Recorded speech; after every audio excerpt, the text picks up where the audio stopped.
हाय, good morning students. Coordinate system का जो आविष्कार हुआ वो यूक्लिडियन सिस्टम, जहाँ की एक थ्योरम्स की बहुत ज़्यादा अधिकता थी, वहाँ पोस्टुलेट्स और एजम्पशंस की बहुत ज़्यादा भरमार थी, जिसको एक साथ याद रखना और हैंडल करना थोड़ी मुश्किलात बढ़ा देता था हमारी।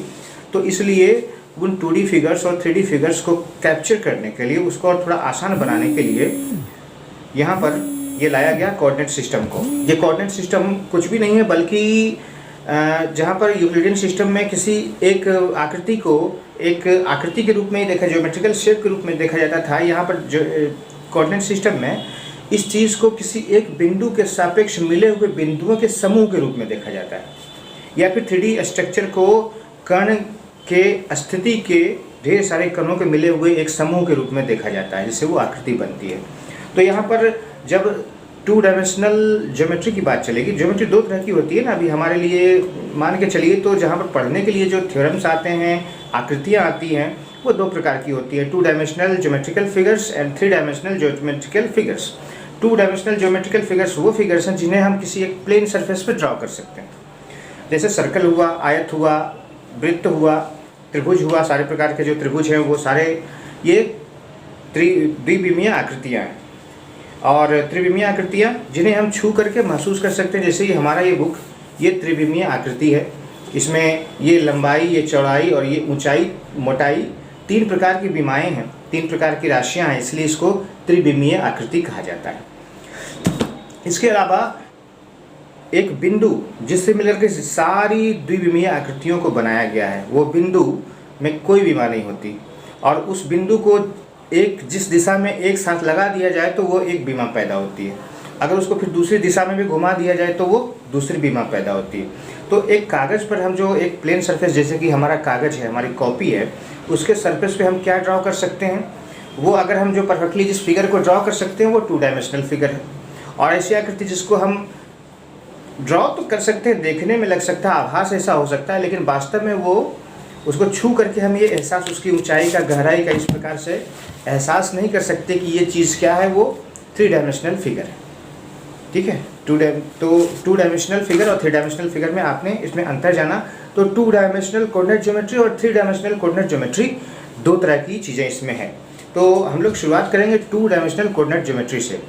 तो वहाँ पर सबसे पहली बात 2 डायमेंशनल कोऑर्डिनेट ज्योमेट्री में कि यहाँ पर किसी भी एक आकृति को बिंदुओं के समूह के रूप में देखा जाता है, चाहे वो आकृति आपकी त्रिभुज हो, आयत हो, वर्ग हो, समांतर चतुर्भुज हो, उन सब को क्या किया जाएगा, एक बिंदु के समूह के रूप में, बिंदु पथ के रूप में देखा जाएगा।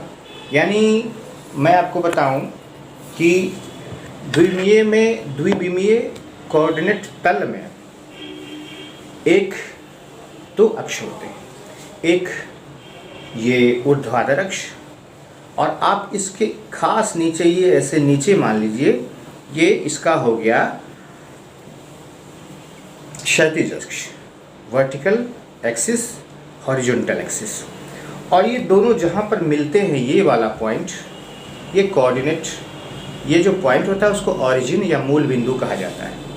अब आप देख लीजिए कि अगर ये यहाँ पे मिल रहा है तो यहाँ से दाहिने जितना चलेंगे, ये जो दिशा होगी वो हॉरिजॉन्टल में, यानी कि क्षैतिज में धनात्मक दिशा होगी, तो खास उसके उल्टे में ऋणात्मक दिशा होगी।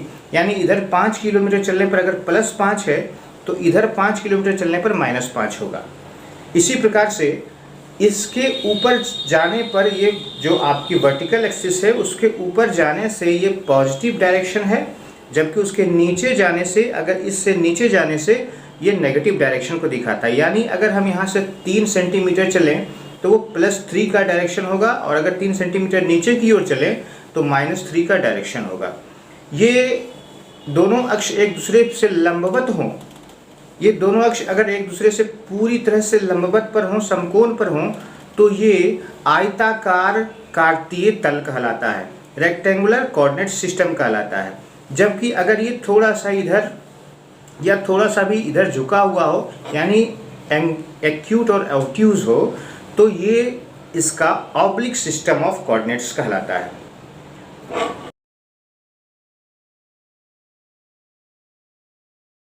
तो अब हम परिचय करने वाले हैं द्विविमीय कार्तीय तल से।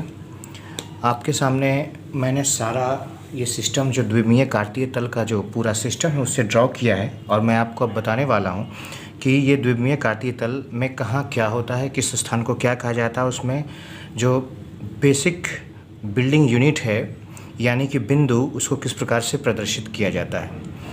यहाँ पर आप देख रहे हैं कि चूंकि ये द्विविमीय कार्तीय तल है इसलिए इसमें दो विमाएँ होंगी, इसलिए इसे दो अक्षों के द्वारा दिखाया जा सकता है।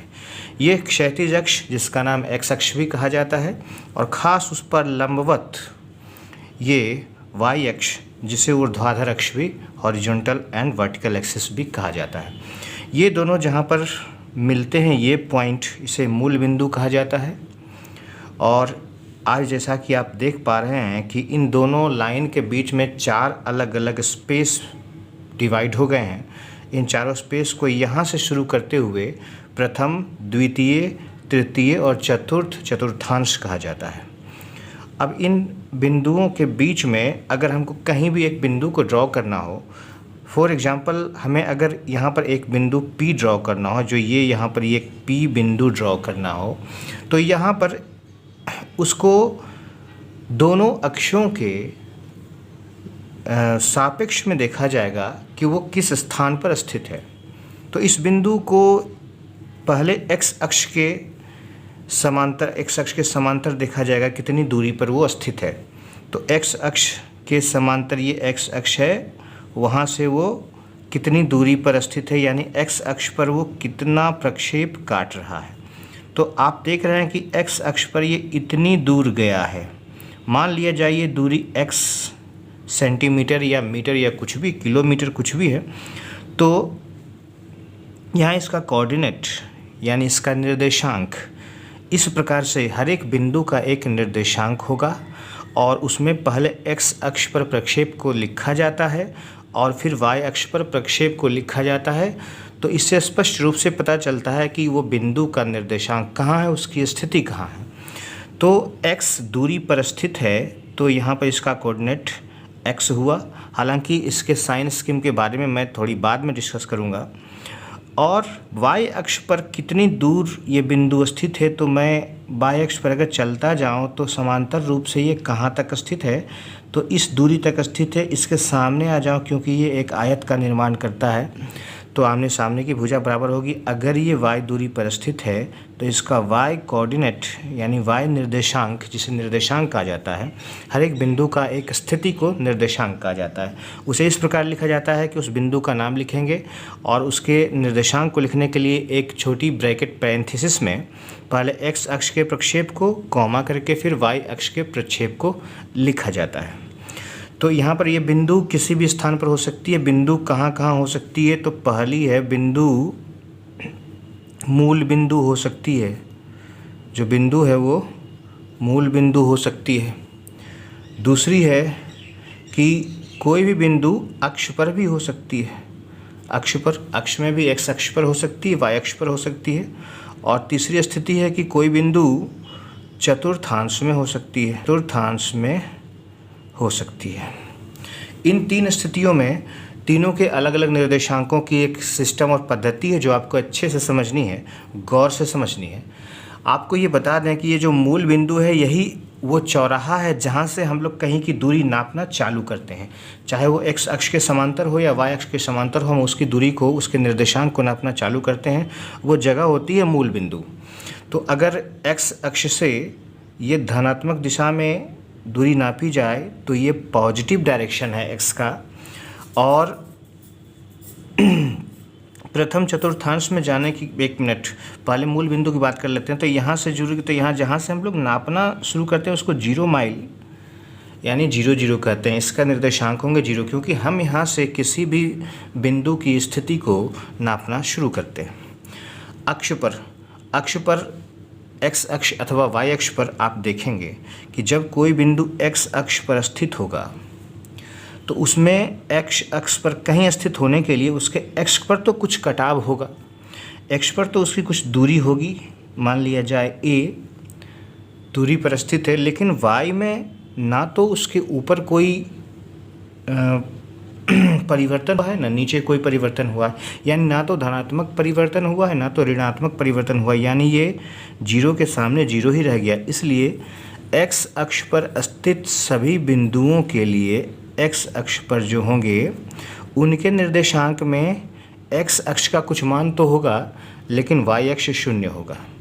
और इसी प्रकार से जो बिंदु वाई अक्ष पर स्थित हैं उनके लिए एक्स अक्ष का मान शून्य होगा, जबकि वाई अक्ष का कुछ वैल्यू होगा, वाई पर कुछ कटाव होगा। फॉर एग्जांपल यहाँ ले लें तो देखिए वाई अक्ष पर कुछ दूरी तो ये चला है तब यहाँ पहुँच सकते हैं, लेकिन एक्स अक्ष में ना तो लेफ़्ट जाना है ना राइट जाना है, यानी ना पॉजिटिव ना नेगेटिव, यानी जीरो का जीरो रह जाना है। इसलिए अगर ये बी दूरी है तो इसको हम लोग जीरो बी निर्देशांक से सूचित कर सकते हैं। फॉर एग्जांपल अगर ये 5 किलोमीटर ऊपर की ओर गया है और इसी राह पर रहा है, इसे भटका नहीं है, यानी अक्ष पर ही है, तो ये 0.5 इसका निर्देशांक हो जाएगा। इसी प्रकार से इस रास्ते पर एक्स अक्ष वाले रास्ते पर वो गया और 12 मीटर गया, भटका नहीं है, न ऊपर न नीचे, इसी राह पे चला है, तो उसका 12 जीरो उसका निर्देशांक हो जाएगा।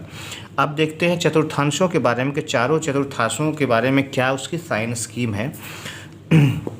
तो प्रथम चतुर्थांश के एरिया को देखिए, इसके जो एरिया है वो एक्स अक्ष से ऊपर पर, एक्स अक्ष और वाई अक्ष के रेस्पेक्ट में देखेंगे, इस पर स्थित किसी भी बिंदु तक जाने के लिए यहाँ कहीं भी एक बिंदु हो एक्स इस प्रथम चतुर्थांश में, तो उसके लिए एक्स के दाहिने तरफ ही जाना होगा, एक्स में दाहिने तरफ ही जाना होगा, यानी एक्स वाला जो इसका निर्देशांक है वो धनात्मक होगा। और वाई के लिए ऊपर जाना होगा, इस y से ऊपर जाना होगा, y से ऊपर, यानी कि यहाँ पर ये भी धनात्मक है, यानी इसका साइन स्कीम है प्लस प्लस, जिसके दोनों निर्देशांक धनात्मक हों वो प्रथम चतुर्थांश में होगा। इसी प्रकार से आप देख लें सेकंड में x अगर द्वितीय चतुर्थांश में किसी बिंदु पर जाना हो तो x के वो धनात्मक नहीं बल्कि ऋणात्मक दिशा में जाना होगा, तो यहाँ पर इसका x जो होगा वो ऋणात्मक होगा, जबकि अभी भी y के ऊपर ही जाना होगा, y के लिए उसको ऊपर ही चढ़ना होगा, यानी पॉजिटिव डायरेक्शन, तो ये माइनस प्लस। इसी प्रकार से ये देखिए x में भी धन ऋणात्मक और y में भी नीचे आ गया तो ये भी ऋणात्मक। और इसी प्रकार से ये x में देखिए धनात्मक दिशा में इस साइड, लेकिन y में नीचे यानी ऋणात्मक दिशा